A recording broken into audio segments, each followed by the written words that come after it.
Okay. Ready? Okay, I'd like to call the meeting to order. And our first, do you need to read that? Right, a little spiel, which I have some of the massive papers. We want to remind people that we have the Zoom meeting that this meeting is being recorded and broadcast on the city's YouTube channel and channel 25. Please remember to mute yourself during the meeting when you're not speaking. The chat function for this public meeting is disabled. All chats will go directly to me. Unless you are participating during the meeting, please turn your video off. This allows for the active meeting participants to be seen on screen. We ask those that are part of the board to be on screen. So if you want to turn your screens on, that's great if you're a board member for the meeting. When you're participating, please turn your video on. If you have any trouble, you can send a chat in the box there, and then the city reserves the right to mute people or turn individuals' videos off to minimize distractions during the meeting. And I'll send it back over to John. Okay, so our first item is to look at the minutes. Are there any issues? Anybody have any issues with the minutes? Oh, that's it. No. Seeing none, is there a motion to approve? Marilyn Hall, I move that we approve the minutes. For a second? This is Vicky. Oh. Go for it. Vicky. It's been moved and seconded to approve the minutes. All in favor, raise your hand or something. Okay, we're good. Okay, next is public comments. Do we have anyone? It looks like there may be someone. If you have public comment online, please raise your hand.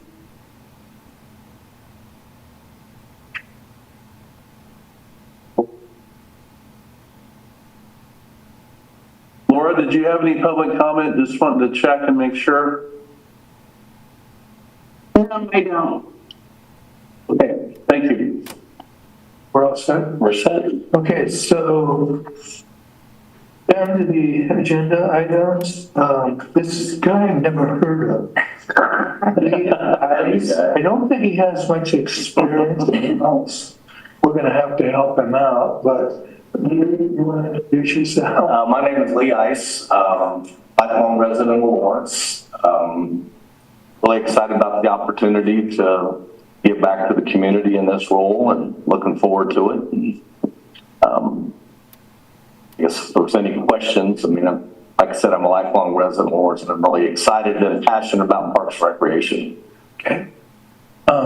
Marilyn, you want to, and we'll introduce ourselves to Lee. We know each other. Yeah, Marilyn Hall. And you know, I'm Sam Thomas, who's born and raised here. Just been doing Parks and Rec stuff since I was a kid, and currently I'm the treasurer for the Lawrence Skaters Association, and a special interest here in skate parks and stuff like that. Vicky, you want to introduce yourself to me? Sure. Hi, Lee. Welcome. I'm Vicky Colliakers. I am a professor at KU Med Center in the Department of Population Health and also a shared staff person with Lawrence Douglas County Public Health. Andrea? Hi, Lee. Andrea. I am the executive director for Grants and Administration for Peasley Tech. Lived in Lawrence since 2000 and participate in many things Parks and Rec. Nice to meet you. And Jackie? I know Jackie. Yep. Hi, Lee. I know Jackie. Lee was the first person I met when I got selected to be on the Parks and Rec board, so pleasure to have you with us. Thank you. Okay, so if we might just mention to the other board members that are online and Sam that wasn't in the room, Betty has submitted her resignation from the board for personal reasons. So just to let you know, there is an opening up on the board that we hope to get filled soon. Okay, so our next item is comprehensive plan update, and Porter and I attended the interdisciplinary steering committee meeting. I was on February 20th at Holcomb Park, Holcomb Rec Center. I'll just say this quickly and then turn it back to you. The consultants had a presentation that shared updates that they have and also their community engagement and the survey results that they have for the comprehensive plan. And then the steering committee shared their perspectives, and we have some future meetings coming, but I'll turn it back to John so you can talk about your experience. Okay, as Porter said, there was a review of the ETC survey, and they are going to, let's see, what is it, March 19th? March 19th. They are going to present to the city council. And that's where we'll get that's where we'll get a more complete picture of the results. Right. One of the things that did strike me is that when they showed, there's 3 comparable cities that they compared results to, and college towns. And I was actually quite impressed with our where we stood in those, especially when it came to trails and hiking trails, that kind of, we were way up there, which is kind of weird because that's the number one what people say we need. So I don't know. Anyway, there was that. Then I think what was probably the most significant of the evening for me is that Margaret Morris was there, and Margaret is the director of the Art Center. And she was very concerned when she saw the questions, the ETC questions and the results and stuff. She was very concerned that the non-city provision of arts and culture may not have been or is not being considered in the development of the comprehensive plan.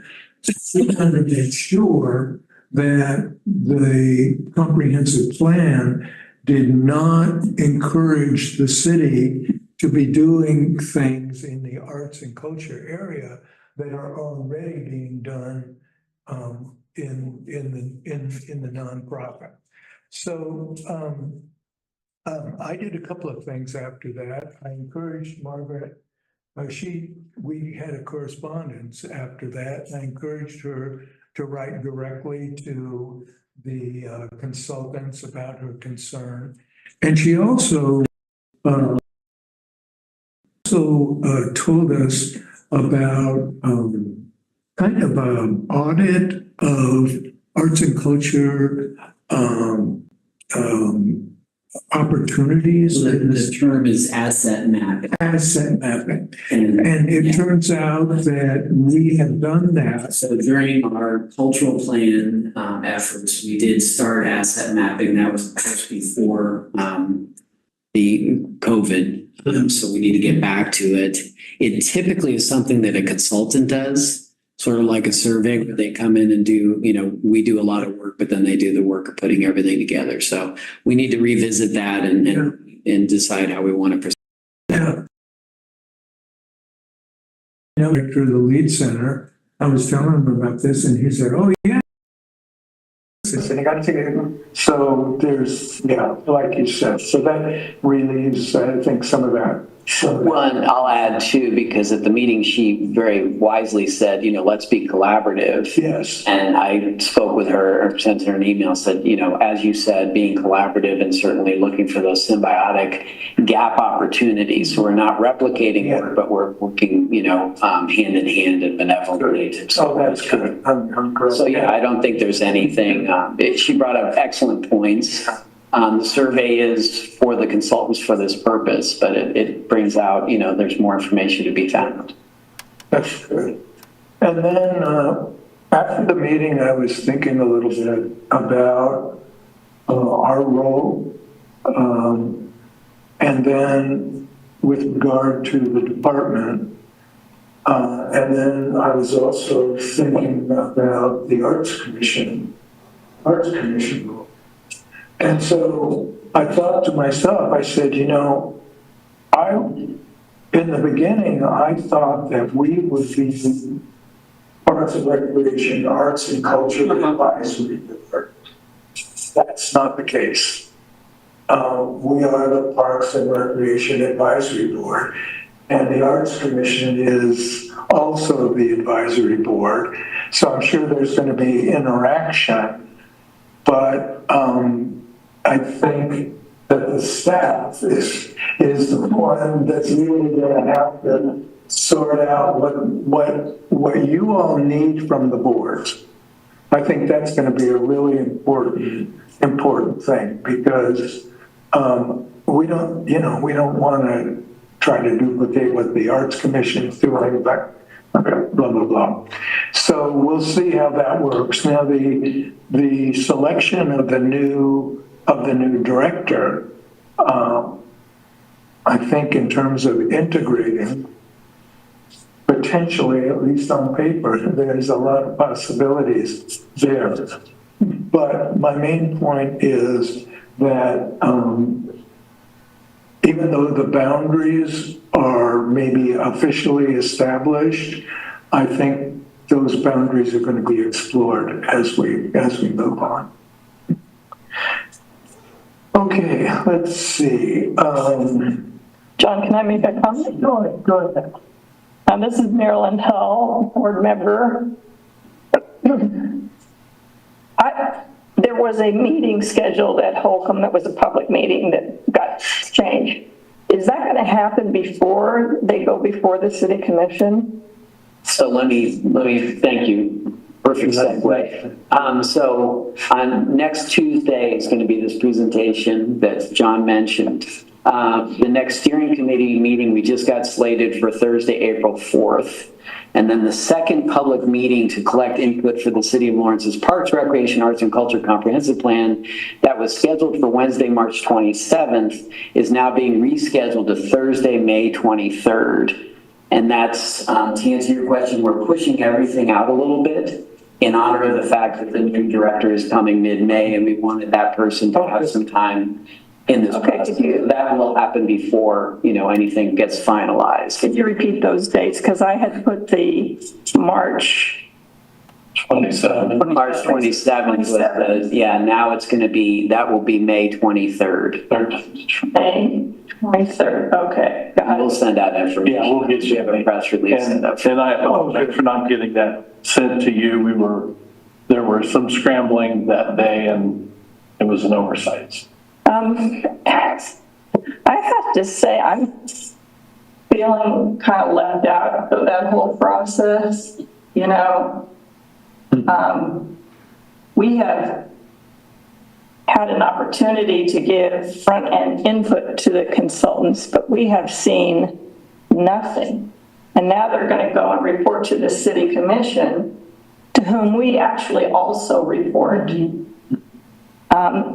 without us having had any opportunity to provide feedback or to get a heads up on what are the things that are being talked about. The primary, just to give you a little more insight, so the meeting on the 19th was really meant to be focused on the survey results, which is what's going to happen. So they're going to give a very brief update on some of the community engagement that they've done and that type of thing, and then the survey results that were collected by ETC Institute. So it's really not an update on anything the consultants have done specifically. It's more about just catching up. Here's the foundation that they're working from, and all the information they've gathered, and then we're going to move back into more of them starting to be more proactive and saying, okay, here's what we're hearing and here's our reaction to that. And please help me out, staff, that, if you have other insights on that too. No, I think Mark Becker, Assistant Director, what Porter's talking about is accurate. So right now it's just what did we hear from the public survey? The next step is starting to develop recommendations. That's where you all need to be involved on. Okay, here's what we heard. Now here's what we're going to recommend is the change item or the staffing change or whatever that needs to be suggested for the future. So again, we kind of pushed that back because we want a new director on board to have at least look at it before we went public and said, hey, here's what we're doing for the next 10 years. So I think there's still time, and we've kind of been slow walking this a little bit just because we had the director recruitment going on at the same time. So I think this will be a good idea that once they have ETC survey to the commission, they'll get a little feedback from the commission on, oh, that's interesting, or, oh, I didn't think that was it, or I really like this. Then they can start developing some recommendations. To this point, no recommendations have been developed. Right, but they're not getting any feedback from us on what the survey showed and what our recommendations. Well, you do have that conduit in John, because he's sitting on that steering committee. So once the results are presented, that you can provide him input because he's part of that steering committee. That, you know, as the liaison to the board, and the cultural arts has a member as well. Correct. For them to kind of be that voice for them on the steering committee. And then once the steering committee comes up and gets kind of the plan, the draft, then they'll come back to us, is what in the past, that's what they've done. And then it'll go to both boards, and then it will go to the city commission once it's getting to that point. But there will be opportunity for feedback. But John's your contact. He's our conduit. So, yeah. So if we contact him individually, then there's really not any space for synergy and conversation that we have at our live meetings.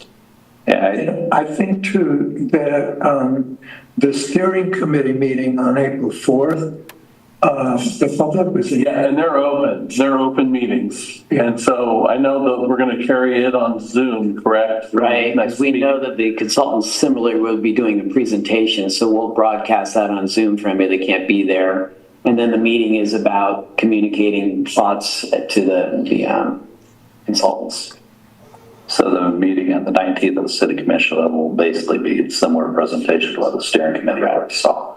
So if you tune into that, you'll have basically the same level of information the steering committee has. So we as individuals need to tune into the city commission meeting, is that what you're saying? That's what I would recommend if you want to hear the same. Steering committee meeting. But the other part of it, Marilyn, is because the public meeting's been moved to May, we will have April. And at that April meeting, we'll have the city commission meeting will already be done with the ETC. The second steering committee will also take place before that. So then there can be discussion on an update for that as well. So that'd be good. So at our next meeting, can we have it as an agenda item? Oh yeah. We specifically talk about that. Awesome. Yeah, to me, we'll always have this as an update, and we can have discussion until it gets finished. So But our next meeting, Val or no, our next meeting won't be before the steering committee meets because it's a second Monday. April 8th. No. So if we want to formally come up, versus individually, if we want to come up with recommendations to send with John. So I can give you a little insight on what's working right now. So right now they're taking benchmarking from national standards and saying for a city your size, you should have X number of baseball fields, softball fields, tennis courts, and then looking at what we have. So they're comparing those numbers, going down the list and saying, okay, you need 2 more of these and 1 more of these, and then comparing that to what the ETC survey said. So if they said, trails is an example, is a demand item in the ETC survey, and our numbers are showing we're 15 miles short of trails, then that starts to become a recommendation. If pickleball is an example, I think pickleball shows we need 2 more courts to meet national standards. Is that the recommendation, or do we need to go bigger than that? So that's where they're starting to mess with national standards versus what we have versus ETC survey results. So they're starting to develop some thoughts anyway. So those thoughts will start to run back through the steering committee on just facility things. So then there's also operational items, there's staffing items. So there's many layers of this, but the process is still moving. It's just not real quick right at this point in time.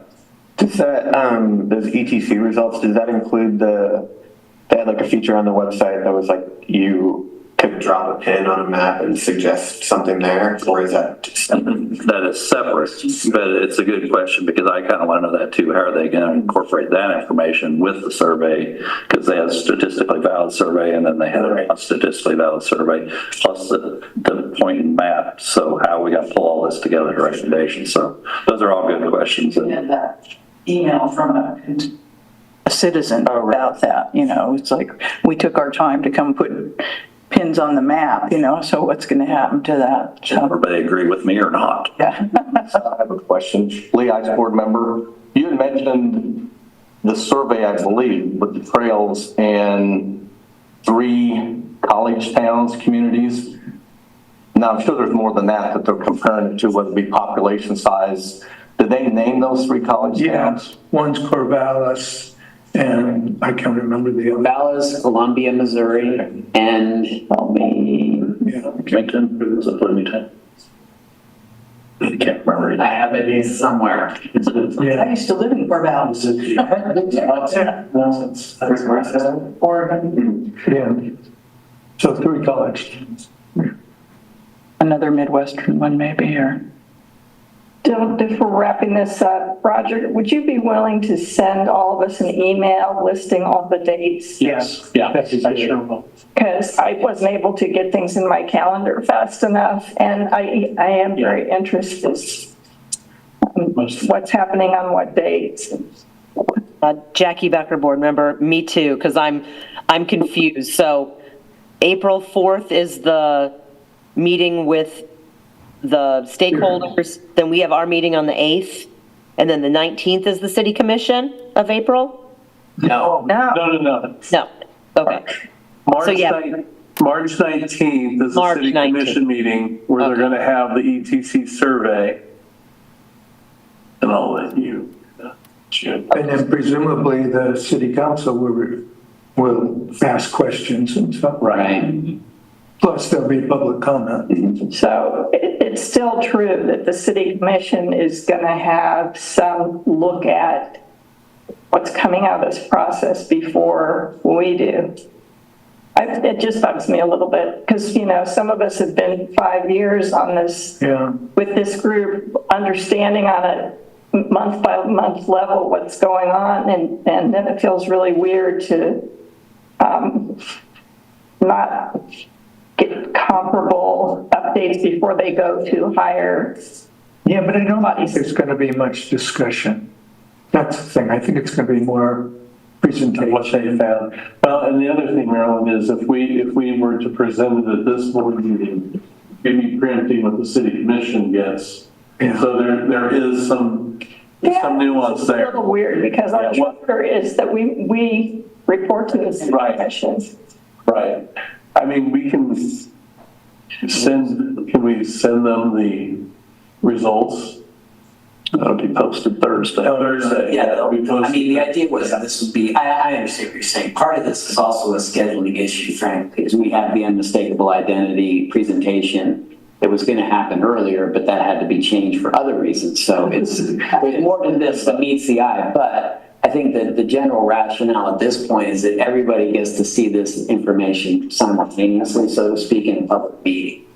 So it will be posted Thursday with both their presentation and the overarching ETC summary results of the entire report from ATC. And what I'll do is once it's posted, I'll send you the link to that specific item on the agenda so you can get the results, okay? Sound good? Right. Val Arneill, board member. I think what Marilyn's saying is like when the fee increase came up, we actually were able to have a committee that worked on it and came up with recommendations. Right. And so then it seemed a little backwards that we haven't been able to come up with recommendations, but it's a much more complex situation. I understand that. Okay, let's We'll make sure are you all good, Jackie, Vicki, Andrew? I do have one more question, Val Arneill, and maybe this belongs later. As I came in late, I'm wondering what the new director understood about the arts and culture, like you were saying, are we going to suddenly expand our committee? Or, is he going to be over arts and culture, and so he'll have to go to the Arts Commission meetings? Or, what was presented? Yeah, that's unknown. That's unknown. So it's still fluid. About meetings too, for some of the time, and then when you sit on Maybe I'm not answering, but one is that they did all the candidates received a prospectus from the city, which I don't know if you've seen, but it is public. You could share that, actually. Yeah, I'd like to see that, Sure. to see what they. I agree with Mark. It's a little unclear exactly, but that's by design, so to speak. Is the goal is to bring arts and culture under Parks Rec, arts and culture, and how exactly that gets structured. That person. There's been comments about now I'm here so I can work on the arts and culture side, report to the director potentially, as Mark does Parks and Rec, as Lindsay does with recreation. So that's, I think, broadly speaking, but ultimately how the director wants to establish that is. I think we're engaged in a transition to an unknown end. That was a poet. That person, and that person will be part of shaping it with, Boundaries. Transition to an unknown end. Should we? Okay. Board member concerns? Anybody? Wait, we skipped some things. up here. The loop, 3 and 4 on the back there. I'm sorry. Oh, yeah. Yeah, I want to hear that. Loop steering committee update? Let's see if Jackie knows anything. I know nothing other than what city commission voted, so that's all on you, Mark. Okay. Not more to share. I have nothing. Yeah, I'm sure most of you are aware the city commission voted down going with that raised grant proposal, the $21 million. So they had a few concerns, mostly on routing up the trail. So what we're going to do is pull back and then make that part of a corridor plan. So basically everything from the river to the airport, they're going to study. This is proposed in the CIP coming up. So not an approved project yet, but this is through planning and MSO engineering group are going to propose a new project to do a corridor plan of that whole, how do we get from downtown to North Lawrence. So I think that's probably a good way to study the whole thing on, if a trail here, where are we going? What are we trying to go to? So it'll take a little while longer. So this one was basically being pushed by the raise grant deadline. So when we decided we weren't going to go there, now we have time to study a little bit more. So what about just connecting the loop through downtown and staying on this side of the river? So we didn't get a thumbs up on that either. So we basically proposed multiple routings and didn't get go ahead and do this and not that. So we're almost at a start over point, even though a lot of the design work is already done. So we could pick up, the 7th Street option if we chose to. I don't know if we'll move that one forward or if we'll wait for the bigger plan. So. Yeah, Maryland Hill board member, this is strictly an opinion. I think the likelihood of getting a raise grant is low. And I hate to see the development and connection of the loop keep getting put off because we want to reapply for a big federal grant that we probably won't get. I mean, to me, the loop is a community project. It has been before, it will be always. And I'm interested in, if there's an alternative plan, if it's 7th Street, is there a way that we can move that forward? Those projects are all still in the CIP somewhere. Okay. So it's a matter of getting that one pushed up the priority list to say, okay, we didn't do the big one, but this one still is viable. So that could happen. We've submitted CIP projects for the next 5 years. Nothing's been approved or prioritized yet. So yeah, that's a possibility. Okay. I think you still have to deal with the railroad crossing somehow. So in that proposal, you have to do a flyover or something that gets you from up top down to the bottom. Right. But that's not $21 million. So the bigger costs were going across the river or, doing that helix thing that we were talking about. So is that design group planning to reapply or? Have they been put on hold? They've been put on hold. Okay. Thank you. Jackie Becker. Mark, I do have another question then too. If there's going to be more research done, can we ask about the Bowersock Dam and the research that seemed to have not been done before this grant went in to understand why we can't, or what we can, what we need to do to be able to get that trail underneath the bridge still? Could that be brought up somehow? Yes, it could be. I don't know if the city's still wanting to push that angle or just avoid the conflict. I don't know that answer. Okay, yeah. It kind of brought up late in the process a little bit. Yeah, no, I mean, it definitely came to us. It seemed like everything was fine, and then it was suddenly Bowersock couldn't do this for these reasons. And they said if a study was done, that maybe it could. So, the one thing I pushed for on that committee was to see if this project wasn't going to happen, could we still continue to push for that research study to be done as to what could make instead of having the trail end, right there behind Abe and Jake's, having it go all the way through, which I think was usually kind of always part of the plan anyways. And so. Right. I think for that, so let's say we did do the crossing underneath there, that would require the raise grant to construct that. So I think when we decided not to do the raise grant, we've kind of taken that one off the table also. So yeah, I think we're going to have to backtrack a little bit and say, okay, what project do we want to try to pursue, and what money can the city put forward to pursue something? So would it help if the city commission felt it were more of a priority? Maybe. Historically, they've been pretty proactive in promoting the loop project as a whole. Okay. So, like every phase of the Lawrence Loop is in the CIP. So this one was a little, now that we aren't doing the big project, do we want to backtrack and pick up pieces to get us closer? Because the board could communicate formally with the city commission and say, we want to make sure that you're keeping this high on the priority list, but we don't want to undermine the staff. No, I think that recommendation might be noteworthy in that, if we feel like a through downtown route over the trail route is something that still should be pursued. We're taking honestly, a lot of the bells and whistles off of it on the river crossings and the flying over the river. But, if the primary request is to go ahead and complete that section, that might be a decent, something to send the city commission before they decide on the CIP coming up. What do you guys think? Jackie Becker.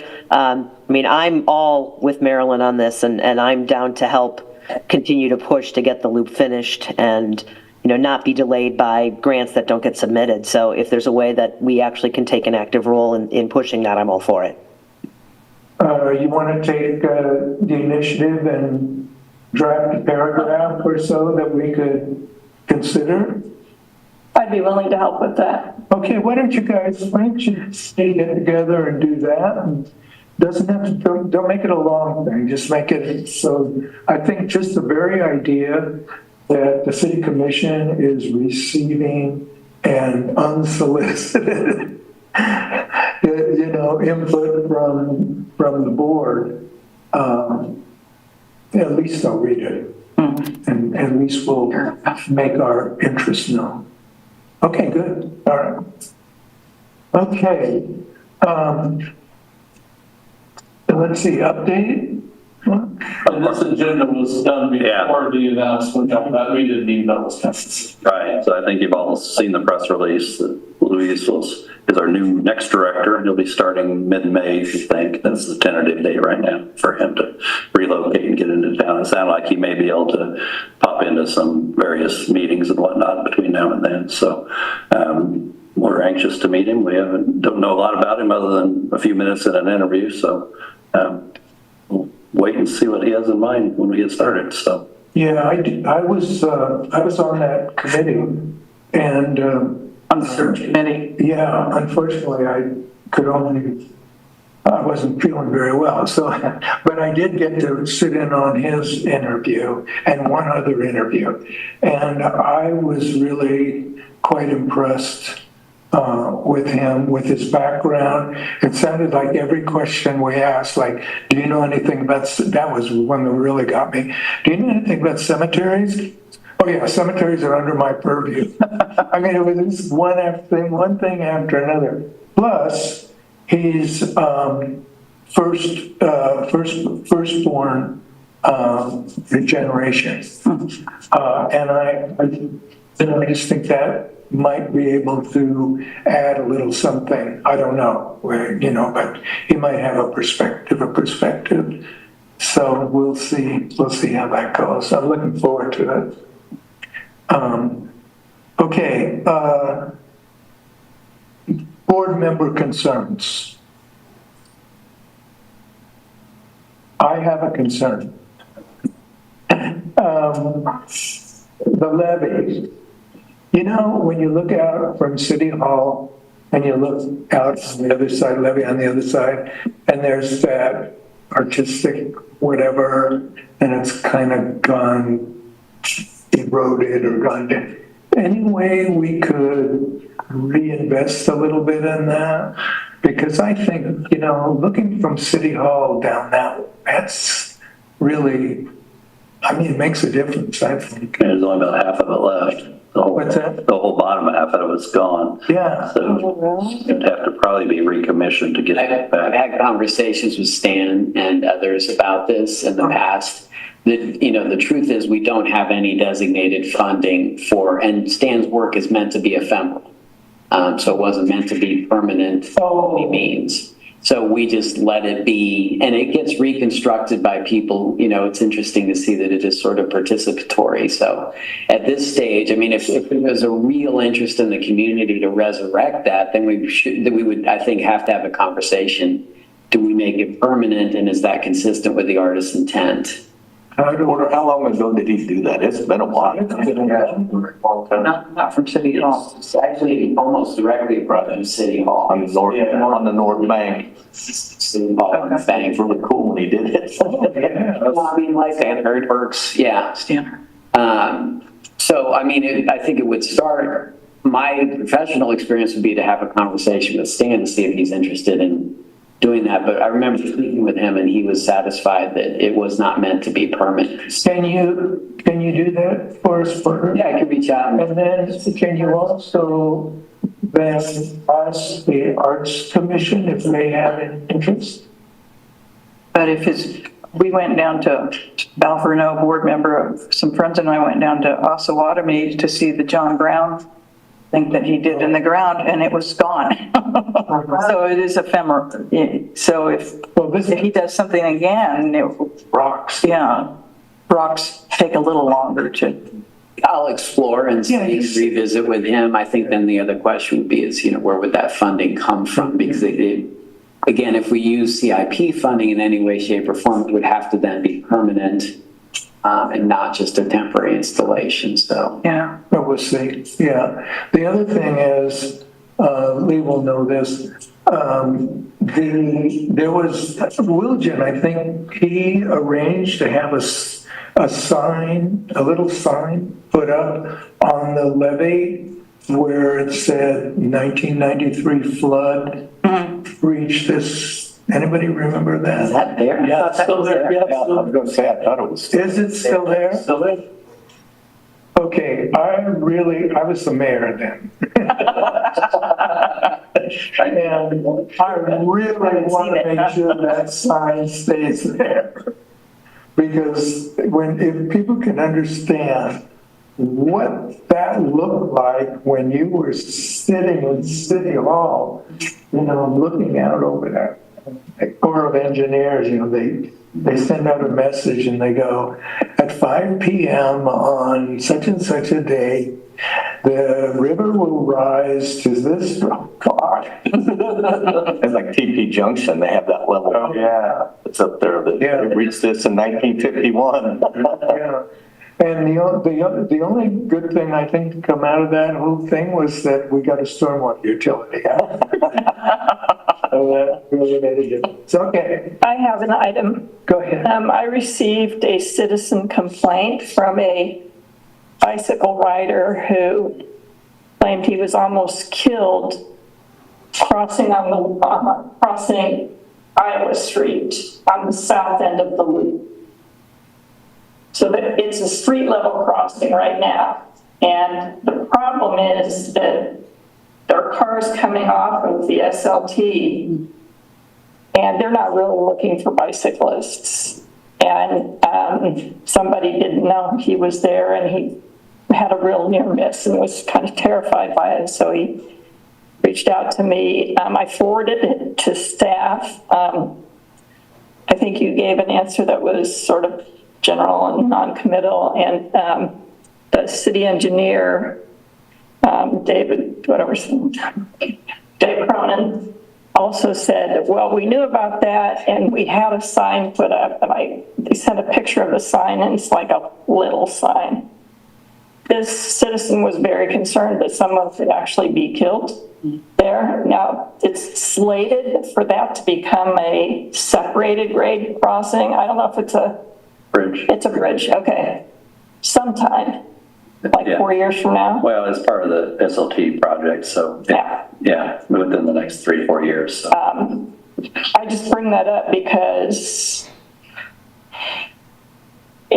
what has been done there seems way too little, and I'm wondering if there's any way that we can get, caution light or some other thing that would be unavoidable to see. That would be more protective of people using. Can you guys look into that? Yeah. Okay. Orange light or something. We're building the agenda already. Look at this. Leo probably, Val Renault, are you sure? Are we on? I'm finished. Okay. Just the online enrollment system, I've had several citizen complaints for classes. Everyone's poised at their computer at 8 a.m. to enroll, and then you get enrolled in one class, and then you can't get enrolled in the second. And so I don't know how old it is, leave me more about this, but I just throw it out there. Is there any chance we could get a new one, or is there any way that can be improved? I thought it was, and it was yeah. And in fact, last time there was an empty box at the top, but apparently they were going to ask a question and they forgot to remove the box because they didn't ask the question. And so if you didn't put something in that box, you couldn't enroll. I know those are the senior classes. Yeah, senior. They did have some errors on there. So it's just been frustrating. People who've been in classes and then can't get in the next session. And I don't know. I mean, like I said last time, maybe we just need more classes in another pavilion. But it's a good problem, but it's frustrating to people. So. It does raise the question, if we have that much demand for certain classes, why can't we open another section? Well, Lindsay said last time it's teachers, it's having the teachers. It's the right teacher. They all want the same teacher. Yeah. That's good, but there's only so much room. Right. And the add another class, large per class. Yeah. So. Yeah, okay. It's instructors. So I just don't know if that enrollment system is up to, if it's a current one. Yeah, it is. And now I would say if you have people that have issues, I get a lot of the emails from people that either their accounts not functioning correctly, and I work with them in getting it straightened out. When you say that they enroll in a class and then they have to go back in and enroll, they can enroll in several classes at the same time. Yeah, but there's like the first session, which is from January to March, and then there's a second one, which is from, March to, and so you enroll in that first one, and you have to go back out and start over to enroll in the second one. Right, and those numbers are sequenced, so we have seasons, and that's why we kind of keep them separate. So between the first and the second, it's like, I got in the first, but I didn't get in the second part, which you think of as a semester. Right, understood. So, and some of that we're not going to be able to avoid because of the class sizes and. Yeah, well, and again, it's one of those things that everybody's kind of going in at the same time and selecting, and it's about priority on what you're wanting to take. And I'm glad that there's a demand, and I wish we had for everybody. There is demand, yeah. It's just amazing out there. It's just yeah, we continue to try to improve that. On that, okay. And also, if anybody has questions, there is that, if they have something wrong, they send it, they come to me and I get them 24/7. So I try to help people at any time of the day that I get them. So Does Gail get them too? if there's something there that I can't, if it's more of a class related thing, I'll send it to her. But yeah, the stuff about enrolling, I usually take care of. Yeah. And then some of them I send on if they're, if I don't have time and I'm, swamped with something else, I'll forward them onto the programmer. Okay. John, Jackie Becker, I've got a couple of things too. I know Lindsay's not here, but I just wanted to get a check-in on how lifeguarding is going, because I saw that they were doing training in her sheet that she sent out. So I just kind of wanted to know how we're looking, and will our pools be open more than they've been in the past? I can answer that. As far as I've heard, the recruitment's going well, so we aren't having the issues we've had in previous years, or we just didn't have even close to the numbers. So they seem to be not highly concerned. How's that? So. Okay, great. And then the last thing I wanted to check in is I saw an email about La Yarda and working on the design for that. So can we add a check-in in a couple of months to kind of see how things are going along in terms of the art selection and the building of the La Yarda Memorial or whatever it's going to be on the loop trail? Yes. Making my life easy, getting that agenda put together. I like that. Okay. Okay, let's move on then to the updates. So, Mark? Yeah, so we're hitting March, so we're starting a lot of the native grass burns all over the city. Yeah, I saw that. You've probably seen some of them. If you haven't, you will. So for the smoke, that's usually us. So golf course, Arboretum, east side of Prairie Park, out along Clinton Parkway. So we're catching a lot of the ones that we kind of delayed through COVID. So some of those, a lot of people were concerned about respiratory issues, so we held off on doing those. So some of these are really at the point where they need to be burned. So that's kind of an interesting, fun thing for this time of year. We're literally weeks away from needing to mow. So probably within 2 weeks, if the weather stays warm, we'll be out mowing all the parks. So spring is here.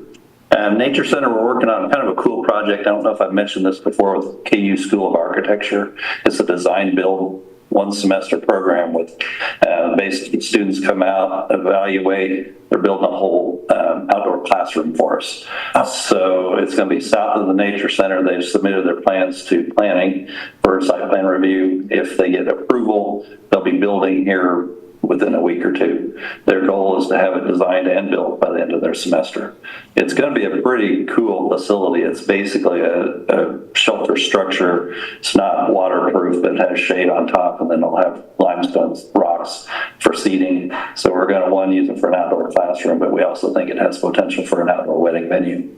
Oh. So it'll sit outdoor wedding venue. Oh, nice. So it'll set with you're looking straight out into the remnant prairie, so it's going to be pretty interesting. It might take a while for the whole prairie thing to come back and look good around it, but the shelter should be done by the end of it. So that's fun. Holiday lights are almost all down. Everything downtown is down. We got a few outlying areas to take down, but that's always a process. The youth sports complex turf project, I think we've talked about a couple times. We're still getting through plan review, so they've submitted some things back to us, so we're correcting those. I'm hoping in the next week or so we'll get that out for bid. So we're getting a little late to hit the summer window. So I'm hoping we at least get construction started in June and don't go too far into fall. So we'll see how that goes. Hopefully by the next meeting, we'll have that thing going. Eagle Bend Golf Course Lagoon project's done, which all of you will probably want to go tour the lagoon. Probably not, but that was a huge project because we were honestly at the point of not being able to operate the golf course if we didn't have proper sewage drain facilities.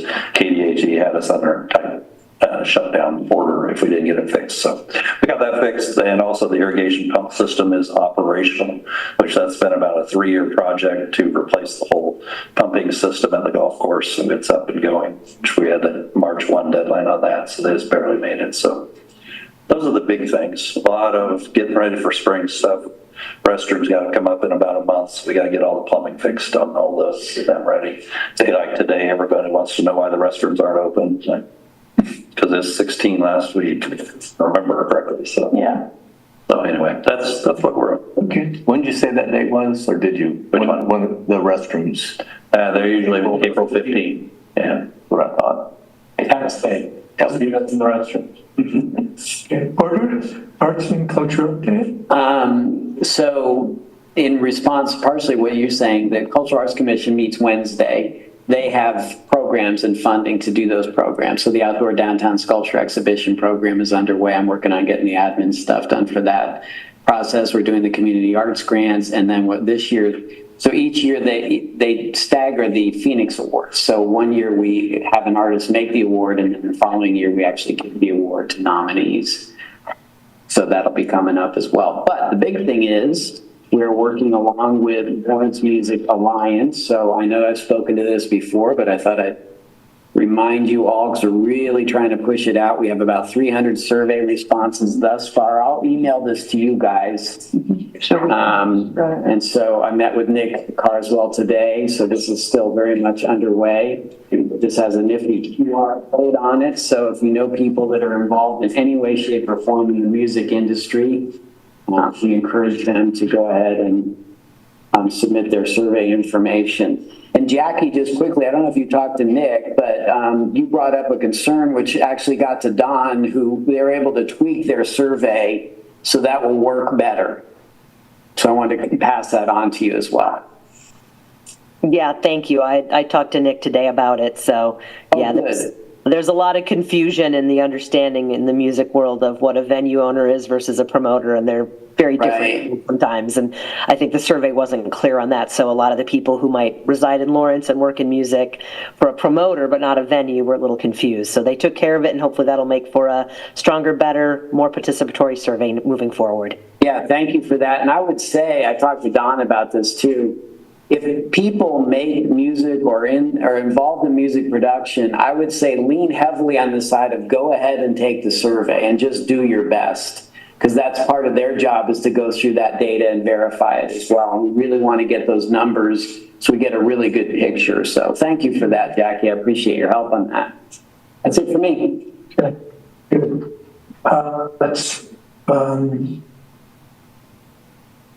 Let's see, interim director's report, do we have something? I don't think we have anything there. She provided the recreation report for you in writing, so I don't know if she had anything beyond that to report. I want to know why I didn't hear about the possum grams. You missed that program? That was new. It looks fun. Yeah. It was fun.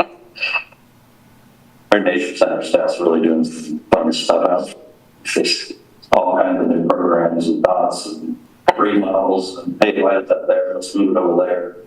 So, we moved the archery range from over by the playground over behind the trash dumpster over there. So they're doing a lot of interesting stuff. Remodeling the classroom, put a door in, place the curtains. So. New bison. Yep. In the area display. Yeah, I would say for board members, if you haven't been out there in the last year, so it's worth going out, because, considering where we came from the near closure, and then there's some consternation about how it would stay alive. This new staff has really breathed a ton of new life into that. The place looks better, it feels better, it's way more inviting, and I'm just really excited that it kind of, it's really on the upside. Does that mean we funded it more, or does it just? No, it's just a new look, new thoughts. Okay. So we are putting a little bit of park maintenance money into the surrounds. Okay. So if you go out there, you'll notice a lot of the invasive species north of the building are gone, and south of the building. So what we wanted to do is open up the view of the prairie from the inside the building and be able to see the building. So you'll see quite a physical change outside the building, moving the archery range, doing the outdoor classroom. So we are investing a little money just in infrastructure around the building. And then we'll replace the carpet in the classroom. So that's a huge upgrade. Just little things like that haven't been touched since the building got opened. So it's like, we probably ought to spend a little time and money out there. Okay, anything on the calendar that needs to be reviewed? Yeah, it looks like it says the comprehensive plan is on Monday, March 19th. Oh, it's Tuesday. March 19th is a Tuesday. Oh, City Commission meeting Tuesday, Oh, my, there's error. Monday, Doesn't know what it Tuesday. is. Tuesday.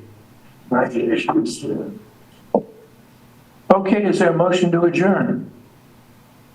Sam Thomas, motion to adjourn the meeting. Second. Val Arneill. Second.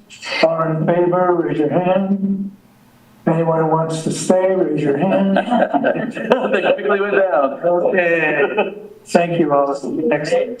Thank you. Thank you. Never seen anybody. Thanks. Thank you. Are you seriously